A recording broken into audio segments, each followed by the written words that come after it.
The engine sputtered, coughed, and gave up with a pathetic wheeze. Jack cursed under his breath, gripping the steering wheel of his beat-up pickup truck as it rolled to a stop on the side of a dusty Nevada road. The sun had long dipped below the horizon, leaving only a faint purple glow on the edge of the desert. No headlights, no houses, just the hum of crickets and the occasional howl of a coyote. He was stranded, miles from anywhere, with a toolbox that might as well have been a paperweight for all the good it did him now. Who gets stuck in the middle of nowhere at midnight? Jack muttered, slamming the door as he stepped out. His boots crunched on the gravel, and the cool night air hit his face like a slap. He popped the hood, staring at the tangle of wires and metal like it was a puzzle he'd never solve. Jack was a mechanic, sure, but his truck was older than his dreams, and those had been falling apart for years. He tugged at his worn flannel shirt, the one he'd worn since his days apprenticing at his dad's garage, and sighed. Figures. The one night I actually have somewhere to be. He was supposed to meet a client in Reno to deliver a rebuilt carburetor. A small job, but every dollar counted when you were scraping by. Jack's life hadn't always been this way. 10 years ago, he'd been the golden boy of Carson City, with a thriving auto shop and a fiancée who swore she'd love him forever. But then the recession hit, the shop went under, and Lisa walked away with half his heart and most of his savings. Now, at 34, he was starting over, one oil change at a time. As he fumbled with a flashlight, a pair of headlights sliced through the darkness. Jack squinted, shielding his eyes as a sleek black SUV pulled up behind him. The driver's door opened, and a woman stepped out, her silhouette sharp against the glare. She wore jeans and a fitted jacket, her dark hair pulled back in a loose ponytail. In her hand, she held a set of keys that glinted like they belonged to something expensive. Jack straightened, suddenly aware of his grease-stained hands and the stubble he hadn't bothered to shave. "You okay out here?" she called, her voice steady but warm, like she was used to taking charge. Jack blinked, caught off guard. Yeah, just trucks acting up. I'll figure it out." She raised an eyebrow, walking closer. "You sure?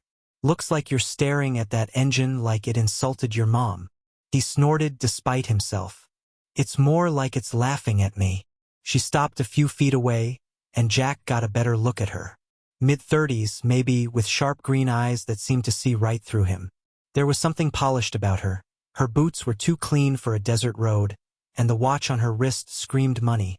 But her hands were calloused, like she wasn't afraid of work. She glanced at the engine, then back at him. "Mind if I take a look?" Jack hesitated.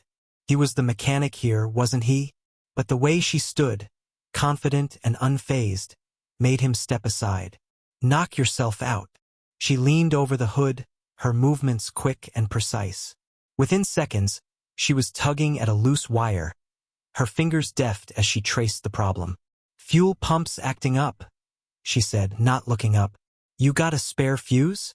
Jack stared, his pride stinging. "You a mechanic or something?" "Something," she said with a half-smile, still focused on the engine. She reached into her jacket, pulled out a small multi-tool, and started tinkering. Jack watched, half impressed, half annoyed. Who was this woman? Rolling up in a fancy SUV, fixing his truck like it was a Tuesday hobby. "Name's Elena," she said, as if reading his thoughts. "And you're?" "Jack," he said gruffly, crossing his arms. "You always stop to fix strangers' trucks in the middle of nowhere? Only when they look as lost as you do." She shot back, her eyes flickering with amusement. She tightened something under the hood, then stepped back. "Try it now." Jack climbed into the driver's seat, skeptical, and turned the key. The engine roared to life, smooth as it hadn't been in years. He let out a low whistle. "All right, Elena, you're hired." She laughed, a sound that was both bright and guarded, like she didn't let it out often.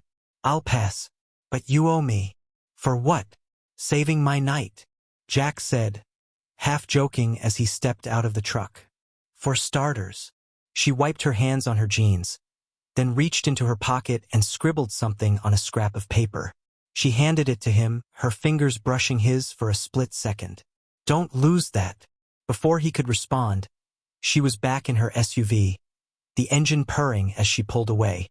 Jack stood there, dumbfounded, as her taillights disappeared into the night. He unfolded the note. In neat handwriting it read, "You owe me dinner. E." Jack's heart gave an unexpected lurch. Dinner? Was she serious? He tucked the note into his pocket, shaking his head. "What kind of woman fixes your truck and leaves a note like that?" he muttered, climbing back into his truck. The road stretched ahead, but his mind was stuck on Elena. Her quick hands, her sharp wit, and that note burning a hole in his pocket. The next morning, Jack sat at a diner in Reno, sipping coffee that tasted like regret. The carburetor job had gone fine, but he was distracted, turning the note over in his fingers. He hadn't stopped thinking about Elena. She was a puzzle, part grease monkey, part high society. The SUV, the watch, the way she carried herself, it didn't add up. And why the note? Was it a joke? A dare? He'd grown up in a small town where people helped each other without expecting anything in return. His dad used to say, "Fix a man's car, you fix his day." But Elena didn't seem like the type to fix cars for kicks. There was something else there, something he couldn't place. Jack's life hadn't left much room for mystery lately. After Lisa left, he'd buried himself in work, moving from one small job to the next. He rented a tiny apartment above a laundromat, where the hum of dryers lulled him to sleep. His days were predictable: coffee, wrench, repeat. But now, this note, this woman, had thrown a wrench into his routine. He drove back to Carson City, the note still in his pocket. He couldn't shake the feeling that he needed to find her, if only to figure out why she'd written it. But how do you find someone with just a first name and a knack for fixing trucks? He stopped at his buddy Mike's auto shop, hoping for a lead. "You're telling me some lady fixed your truck and left you a love note?" Mike said, grinning as he wiped grease off his hands. "Sounds like you're dreaming, man." "It wasn't a love note," Jack said, rolling his eyes. "She just wrote something." Mike leaned over, snatching the paper from Jack's hand. "You owe me dinner. Oh, this is gold. You gonna call her?" "There's no number, genius," Jack said, grabbing it back. "And I don't even know her last name." Mike shrugged. "Carson's small. Ask around. Someone's gotta know a fancy lady who plays mechanic." Jack spent the next few days doing just that, casually asking at the diner, the gas station, even the hardware store. No one knew an Elena who matched her description. But on the third day, he got a hit. The cashier at the local coffee shop, a chatty woman named Darlene, perked up when he mentioned the SUV. "Sounds like Elena Martinez," Darlene said, pouring Jack a refill. "Lives up in the hills. Big house, fancy car. Keeps to herself, mostly. Single mom, I think. Her kids in school with my nephew." Jack's pulse quickened. "You got an address?" Darlene raised an eyebrow. "What, you stalking her now?" "Nah," Jack said, forcing a laugh. "Just wanna say thanks." Darlene scribbled an address on a napkin. "Don't do anything stupid, Jack." He didn't plan to, but as he drove toward the hills, the napkin crumpled in his hand. He felt a pull he couldn't explain. The address led to a gated house, all glass and stone, with a view of the valley that screamed money. Jack parked his truck, suddenly feeling out of place. What was he doing here? He wasn't the kind of guy who showed up at a stranger's house with nothing but a note and a half-baked plan. He almost turned back, but then he saw her. Elena was in the driveway, kneeling beside a vintage Mustang, a wrench in her hand. A little girl, maybe 7, sat nearby, drawing with chalk. Elena looked up, her eyes locking on Jack's. For a moment, neither of them moved. "You lost, Jack?" she called, standing and brushing off her jeans. Her tone was teasing, but there was a flicker of something else. Surprise, maybe, or curiosity. He held up the note. "Figured I'd pay my debt." Elena's lips curved into a smile, but before she could answer, the little girl ran over, tugging at her mom's sleeve. "Who's he, Mama?" Jack froze, realizing this wasn't just about a note anymore. Elena's world was bigger than he'd imagined, and he was already in deeper than he'd planned. Jack stood in Elena's driveway, the crumpled note still in his hand, feeling like he'd just stepped into a story he hadn't been invited to write. The little girl, big brown eyes and a mess of curls, stared up at him, her chalk-dusted fingers clutching Elena's sleeve. "Mama, who's he?" she asked again, her voice bright with curiosity.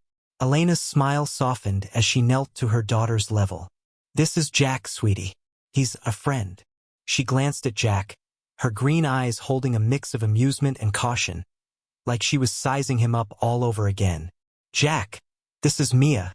"Hey, Mia," Jack said, offering a small wave. He wasn't great with kids, never had been, but something about Mia's unblinking gaze made him want to try. "Nice chalk art. That a dragon?"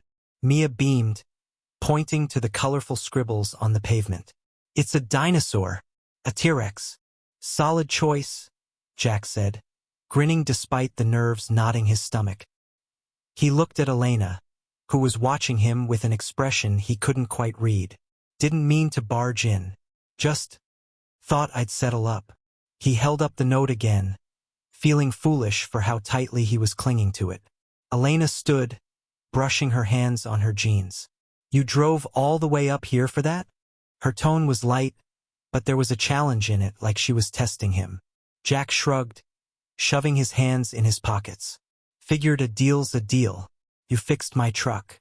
Least I can do is buy you dinner." Mia tugged at Elena's sleeve again. "Can we go, Mama? I want pizza."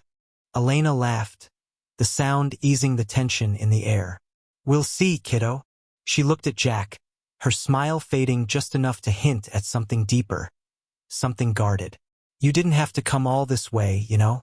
I was half kidding about the note." "Half kidding, still half serious," Jack said, meeting her gaze. "And I'm not the type to leave debts unpaid."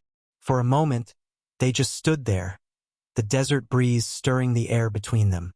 Mia ran back to her chalk, oblivious to the undercurrent. Jack felt it, though, a pull like the moment you realize a car's engine is about to turn over after a long stall. He didn't know Elena, not really, but he wanted to, and that scared him more than he'd admit. "Come inside," Elena said finally, nodding toward the house. "I've got lemonade, unless you're in a rush to get back to that truck of yours." Jack followed her, feeling like he was crossing a line he couldn't see. The house was as sleek as he'd imagined. Open windows, polished wood floors, a view of the valley that made his tiny apartment feel like a closet. But there were touches of warmth. A pile of kids' books on the coffee table, a half-finished puzzle on the dining table, a photo of Mia grinning at a fair. This wasn't just a showpiece. It was a home. Elena poured 2 glasses of lemonade, handing him one as Mia ran in, clutching a stuffed dinosaur. "You fix cars, too?" Mia asked, climbing onto a stool. "Yeah," Jack said, taking a sip. The lemonade was tart, perfect. "That's my job. Like your mom, I guess." Elena raised an eyebrow, leaning against the counter. "Not quite. I'm more of a hobbyist." "Hobbyist?" Jack said, skeptical. "You fixed my truck in 10 minutes flat. That's not a hobby. That's a calling." She laughed, but it was quieter this time, like he'd brushed against something she wasn't ready to share. "Let's just say I've had a lot of practice." Jack wanted to push, to ask what she meant, but Mia interrupted, holding up her dinosaur. "This is Rexy. He's broken. Can you fix him?" Jack took the toy, inspecting a loose seam where the stuffing poked out. "I'm no tailor, but I can try." He glanced at Elena, who was watching him with a mix of surprise and something softer. "Got a needle and thread?" She nodded, disappearing into another room and returning with a small sewing kit. Jack sat at the table, feeling out of his depth but determined not to show it. As he stitched the dinosaur side, Mia hovered, narrating a wild story about Rexy's adventures in a jungle. Elena watched from the counter, her arms crossed, a faint smile playing on her lips. "You're good with her," she said quietly, when Mia ran off to grab another toy. Jack shrugged, tying off the thread. "She's easy to like. Takes after her mom." Elena's smile faltered, and for a second, he thought he'd overstepped. But then she said, "You're not what I expected, Jack." "What did you expect?" he asked, handing Rexy back to Mia, who squealed and hugged it. Someone less stubborn, she said, her eyes teasing but warm. Most guys would have tossed that note and moved on. Most guys don't owe you dinner, he shot back, and she laughed again, the sound loosening something in his chest. Over the next few weeks, Jack found excuses to see Elena. He'd drop by with a part he happened to have for her Mustang, or he'd offer to check her SUV's tires, claiming it was good business. Really, he just wanted to be around her. There was something about Elena, her quick wit, her quiet strength, the way she'd light up when Mia laughed, that made him feel like he was waking up after a long sleep. But Elena was a mystery. She'd talk about Mia, her love of old cars, or the desert sunsets, but anything deeper, her past, her family, why she lived in a mansion but fixed cars like a pro, was off limits. Jack didn't push, but he noticed the way her smile would fade sometimes, like a shadow passing over the sun. One afternoon, he showed up with a pizza for Mia, who'd been begging for it since that first day. They ate in the backyard, Mia chattering about school while Elena stole glances at Jack. He caught her eye once, and she looked away, her cheeks flushing just enough to make his heart skip. "You didn't have to do this?" Elena said later, as they cleaned up the plates. Mia was inside, drawing dinosaurs again. "Wanted to," Jack said simply. "Figured I still owe you for the truck." She shook her head, smiling. "You're relentless. Part of my charm," he said, and for a moment, the air between them felt charged, like the moment before a spark ignites. But then Elena's phone buzzed, and her face changed. She glanced at the screen, her jaw tightening, and excused herself to take the call. Jack couldn't hear much, but her voice was low, sharp, like she was arguing with someone she didn't want to talk to. When she came back, her warmth was gone, replaced by a wall he hadn't seen before. "Everything okay?" he asked, keeping his tone light. "Fine," she said too quickly. "Just family stuff." Jack nodded, sensing the conversation was over. But as he drove home that night, he couldn't shake the feeling that Elena was carrying something heavy, something she wasn't ready to share. A week later, Jack got a call from Elena. Her voice was shaky, not like her at all. "Can you come over? It's the Mustang. It's acting up." He was there in 20 minutes, toolbox in hand. The Mustang was in the garage, hood up, but it didn't take a genius to see the problem wasn't the car. Elena's eyes were red, like she'd been crying, and Mia was nowhere in sight. "What's going on?" Jack asked, setting his tools down. She hesitated, then sighed, her shoulders slumping. "It's not the car. I just needed someone here." Jack's heart twisted. He'd never seen her like this, vulnerable, almost fragile. "Talk to me," he said softly. She leaned against the Mustang, her voice barely above a whisper. "Mia's dad, he's back in town. Wants to see her. After 5 years of nothing, he thinks he can just waltz in." Jack's hands clenched, but he kept his voice steady. "What do you want to do?" "I don't know," she admitted, her eyes meeting his. "I've worked so hard to build this life for us, Jack, to keep her safe. And now, I'm scared." He stepped closer, not touching her but close enough to feel the weight of her words. "You're not alone in this," he said. "Whatever you need, I'm here." For the first time, Elena didn't pull away. She reached out, her hand brushing his, and the touch felt like a promise. They stood there, the garage light casting soft shadows, and Jack knew something had shifted. This wasn't just about a note anymore. It was about two people finding each other in the mess of their lives and maybe, just maybe, fixing more than just cars. Jack stood in Elena's garage, her hand still brushing his, the air heavy with the weight of her confession. Mia's father, someone who'd walked away years ago, was back, stirring up a storm in Elena's carefully built world. Jack's instinct was to fix it, the way he'd fix a busted engine. But this wasn't a problem you could solve with a wrench. Elena's green eyes, usually so sharp, were clouded with worry, and Jack felt a pang he hadn't felt in years. Not since Lisa tore his life apart. "You don't have to face this alone," he said again, his voice low but firm. "I mean it, Elena." She nodded, her fingers curling slightly against his before she pulled back, wrapping her arms around herself. I know, she said, her voice steadier now. But I've been handling things on my own for a long time. It's hard to let someone in. Jack wanted to say more, to tell her he wasn't going anywhere. But Mia's voice broke the moment, echoing from the house. Mama, can I have juice? Elena's face softened, and she gave Jack a small smile. Duty calls, she said, heading inside. Jack followed, his mind racing. He didn't know much about Mia's dad, but he knew the kind of man who'd leave a kid like Mia behind wasn't worth the dirt on her shoes. And Elena? She deserved someone who'd stay. Over the next few days, Jack became a fixture at Elena's house. He'd show up with coffee or a new spark plug for the Mustang, using any excuse to check in. Elena didn't say much about her ex, but Jack pieced things together from the fragments she let slip. His name was David, a charming businessman who'd swept her off her feet when she was younger. They'd built a life together, or so she thought, until he walked away, leaving her with a newborn and a pile of debts. Elena had clawed her way up, using her knack for cars to flip classics for profit, turning her pain into a mansion in the hills.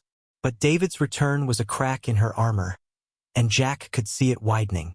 One evening, as they sat on her porch watching Mia chase fireflies, Elena opened up more than usual. The desert sky was a canvas of stars, and the air smelled of sagebrush. I taught myself to fix cars after he left, she said, her voice quiet. It was the only thing that made sense. You take something broken, you figure out what's wrong, you fix it. People, they're not that simple. Jack nodded, his hands wrapped around a mug of tea she'd made. Cars don't lie to you, he said. They break, but they don't betray. She looked at him, her eyes searching his face. You sound like you know what that feels like. He hesitated, then told her about Lisa, how she'd promised forever, then left when his shop went under. Took me years to stop blaming myself, he admitted. Still working on it, I guess. Elena reached over, her hand resting on his arm. You're not the one who broke that promise, Jack. Her touch lingered, and for a moment, he thought about closing the distance between them, about kissing her under that starlit sky. But Mia ran up, giggling, a firefly cupped in her hands, and the moment passed. Still, something had shifted again. A quiet understanding that they were both carrying scars, but maybe they could help each other heal. The next week brought trouble. Jack was at his shop, elbow deep in a Chevy's engine, when Elena called. Her voice was tight, urgent. Jack, can you come to the school? It's Mia. He dropped everything, his heart pounding as he drove to Carson City Elementary.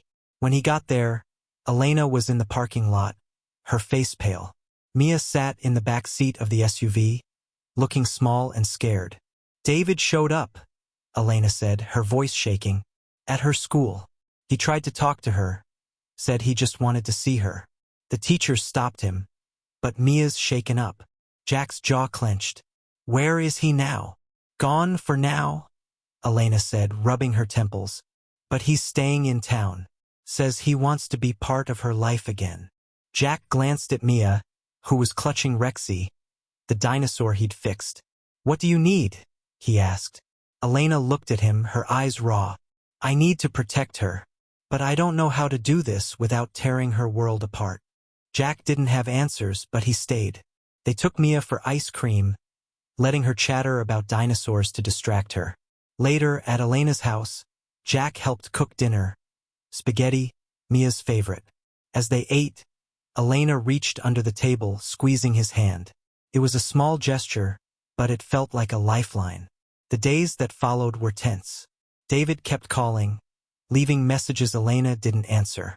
Jack started spending nights on Elena's couch, telling himself it was to keep them safe, but knowing it was more than that. He was falling for her strength, her laugh, the way she'd hum while working on her Mustang. And Mia?